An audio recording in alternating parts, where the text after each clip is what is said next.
Bonjour à tous mes chers auditores. Alors dans l'épisode du jour, on va parler de bibliothèque, mais surtout en fait de la raison pour laquelle finalement lorsqu'on a beaucoup de choses à faire, et du coup on fait rien. Mais avant toute chose, bonjour à tous et bienvenue dans ce 72e épisode d'Electron Penseur.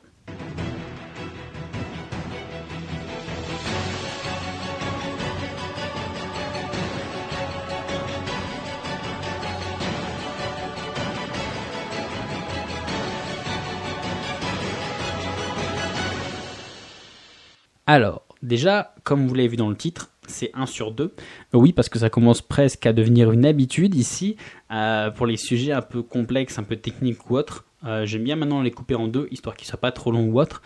Donc dans cette première partie, on va plutôt en fait décrire le syndrome de la bibliothèque, de dire finalement ce que ça va vous faire sentir ou autre, vraiment comment il s'exprime.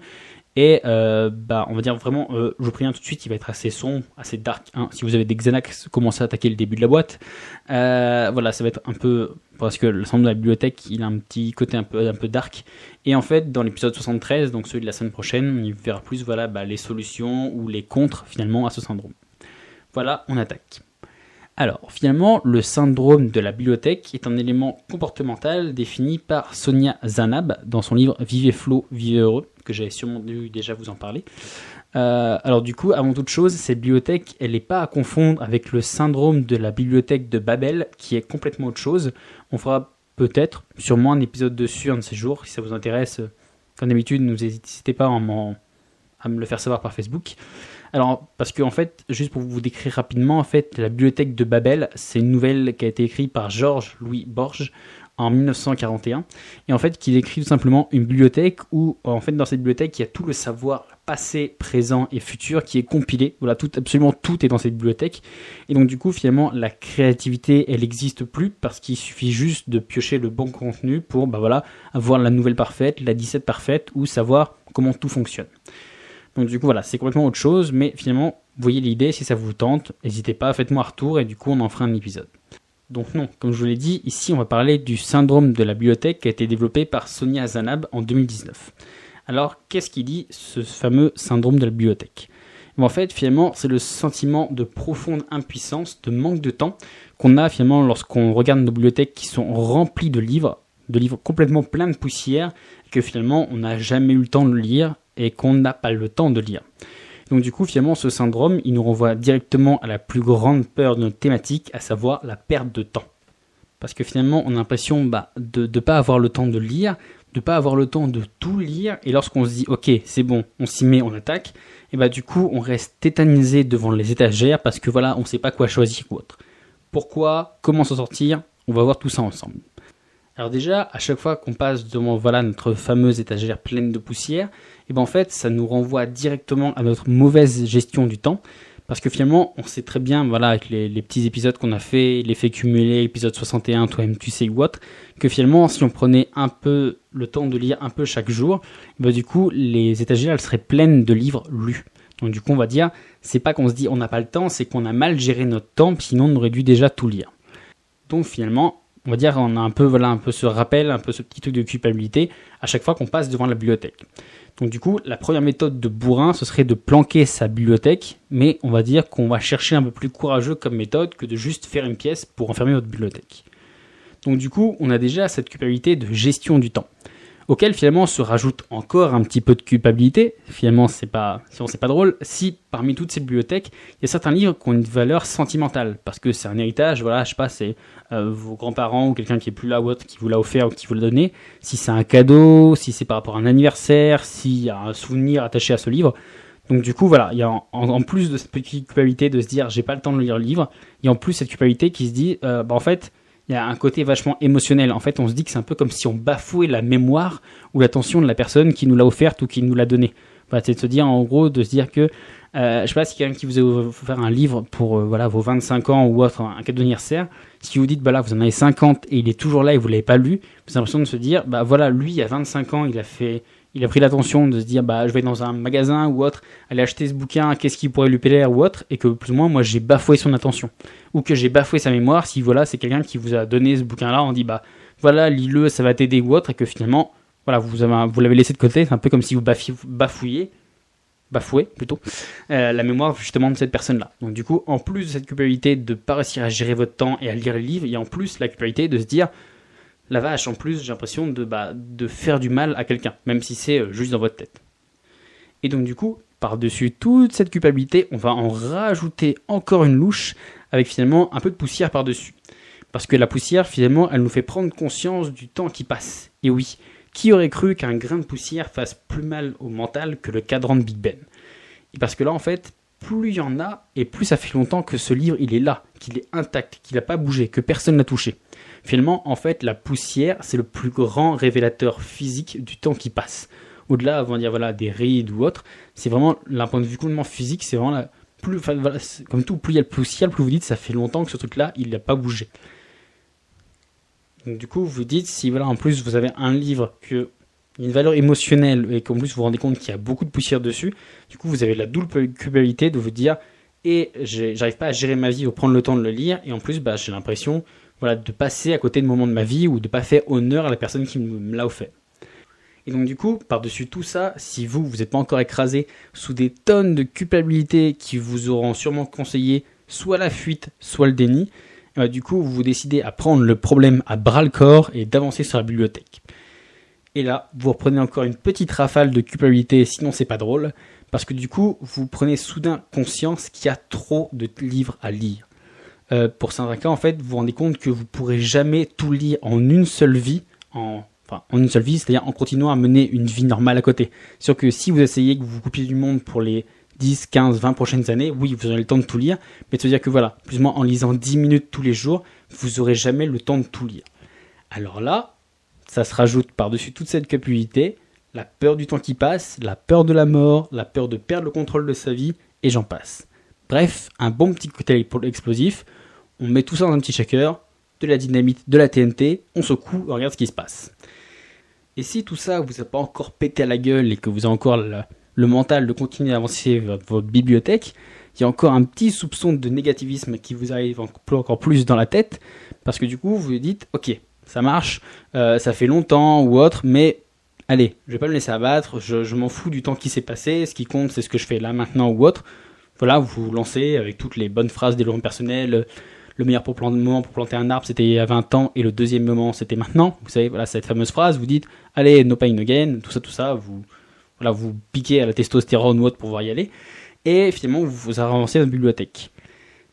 Et là, en fait, finalement, comme je l'ai dit avant, vous avez pris conscience que vous ne pourrez pas tout lire. Et vous avez aussi conscience que choisir, c'est renoncer. Et du coup, là, vous en avez la preuve formelle, parce que vous savez pertinemment que, vu que vous ne pouvez pas tout lire, si vous en choisissez un, par définition, il y en a d'autres que vous balayez à vie, que vous savez que jamais vous pourrez lire. Et donc du coup, il faut faire un tri dans la bibliothèque, on va dire entre ceux qui ont la chance d'être lus et ceux qui resteront à jamais, toute votre vie, juste à l'état de décoration. Si voilà, vous avez trop de livres pour lire, vous savez qu'il y en a que vous lirez jamais, et d'autres où ils ont une petite chance quand même d'être lus. Donc du coup, voilà, ça met encore un sacré dilemme dans votre tête de se dire, bah, finalement, tous ces livres qui sont dans la bibliothèque, c'est parce qu'on me les a offerts, donc ils ont une valeur sentimentale, ou c'est parce qu'il y a un moment où je me suis dit qu'ils pouvaient m'intéresser, donc finalement c'est dur de trancher, parce que c'est un peu se tirer une balle dans le pied, c'est un peu de se dire, d'aller contre soi en disant, il y a un moment où je me suis dit que ça pourrait me servir, et finalement ça me sert pas, quoi. Donc voilà, vous avez déjà toute la culpabilité, vous avez voilà la peur un peu du temps qui passe ou autre, vous avez en plus la complexité du choix de savoir que choisir, à quoi renoncer ou autre, et donc du coup, même si c'était pas suffisant, oui, parce que je vous l'ai vraiment dit, c'est vraiment dark comme concept, le syndrome de la bibliothèque.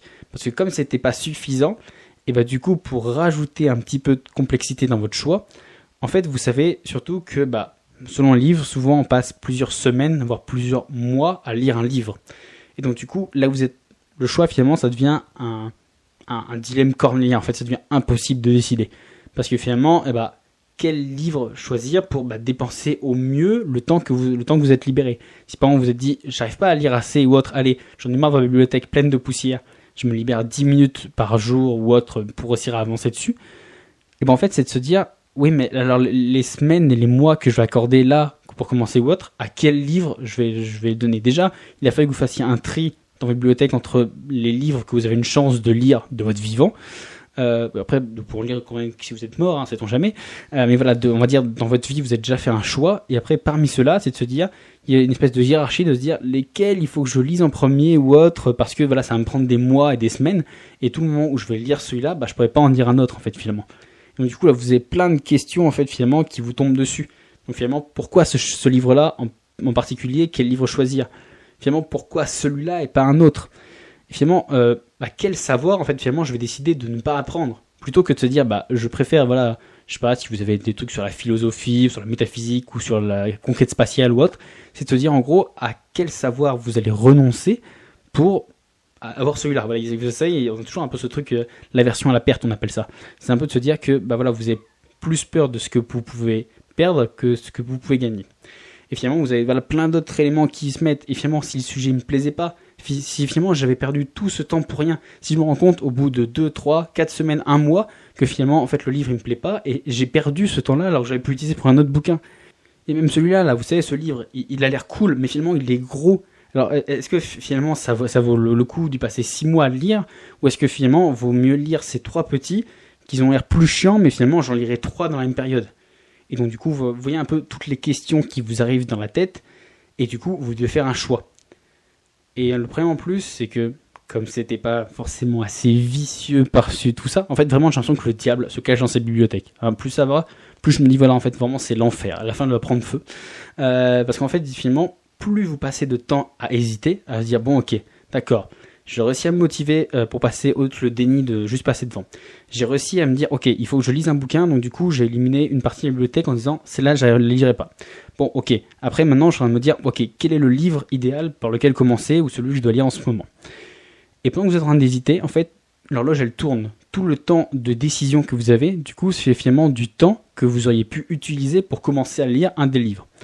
Et donc, du coup, vous êtes tiraillé de toutes parts, ne sachant que choisir, mais sachant que finalement, le temps d'incertitude, il vous fait perdre du temps. Donc, du coup, en gros, c'est ça. C'est finalement le fameux truc de tétanie qu'on a, voilà, par exemple, dans les moments de peur ou autre, c'est qu'on a trop d'informations, il faut qu'on fasse un choix, mais on ne sait pas lequel, du coup, on n'en fait pas. Et donc, du coup, là, c'est une spirale infernale. Au choix, là, soit vous explosez, mais vraiment au sens littéral du terme, il y a plein de petits bouts partout qui collent sur les murs, c'est dégueulasse. Soit vous cramez la bibliothèque au napalm, c'est un peu la technique de bourrin pour dire ok voilà, on résout le problème. Soit vous prenez la fuite, donc en disant voilà, vous vivez dans le déni en mode non, finalement je vais arrêter de monter au grenier, on va laisser la bibliothèque dans un coin. Ou soit vous choisissez un livre, mais vous serez toujours tiraillé par vos doutes, si bien que pendant une bonne partie de la lecture du livre, surtout au début, vous allez vous demander si vous avez bien choisi. C'est-à-dire que non seulement, en gros, vous allez vous plonger sur un bouquin, mais en plus, vous n'allez pas le savourer parce que vous allez vous dire « j'aurais pu faire autre chose à la place ou autre ». Donc après, là, vous voyez, finalement, si vous voyez un peu plus loin que un peu ces métaphores, vous voyez que là, en fait, c'est sous la forme d'une bibliothèque, mais ça marche avec plein de sujets de la vie, avec, voilà, l'éducation des enfants, avec les projets de vie, avec sa propre éducation, le sport ou autre. Il y a vraiment plein d'éléments qu'on peut mettre dedans. Et donc du coup, c'est de se dire que on est un peu coincé, on est tétanisé, on sait pas quoi faire. On sait qu'il faut qu'on fasse quelque chose, mais on sait pas quoi. Et plus on passe son temps à se demander ce qu'on doit faire, plus on perd du temps en se demandant ce qu'on doit faire. Je sais, je vous ai perdu. Prenez un Doliprane, ça va aller. En gros, finalement, pour vous dire que, on est tétanisé de faire quelque chose en sachant qu'il faut qu'on le fasse.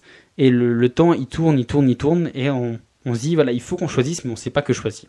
Donc, du coup, je vous ai dit voilà, on a des situations un peu extrêmes, mais il est possible qu'il y ait une autre alternative, qui est un autre moyen finalement de désamorcer cette bombe, ce truc qui va nous péter la gueule dès l'origine, et finalement de vous injecter dès le début un antidote à toute cette culpabilité, plutôt que, comme je vous l'ai montré, c'est un peu une échelle à culpabilité, c'est des éléments qui se rajoutent par les uns au-dessus des autres sur des éléments, et donc du coup en gros c'est de se dire que peut-être, il y a un moyen en fait finalement de désamorcer cette bombe à la base, et d'arriver finalement à choisir plus sereinement et à profiter du livre, même si on se dit qu'on aurait sûrement pu en trouver un meilleur. Mais ça, on verra tout ça dans la deuxième partie de cet épisode, donc dans l'épisode 73 de la semaine prochaine. Donc d'ici là, ne soyez pas trop négatifs. Je sais que je vous ai fait un peu de teasing, là c'est assez dark. On va dire ça fait très cliffhanger de fin de série. Voilà, donc vous inquiétez pas, ça va bien se passer. Petit spoiler, ça finit bien. Voilà, vous inquiétez pas. Et donc, du coup, sur ce, moi je vous souhaite à la semaine prochaine et je vous souhaite une bonne semaine. Ciao!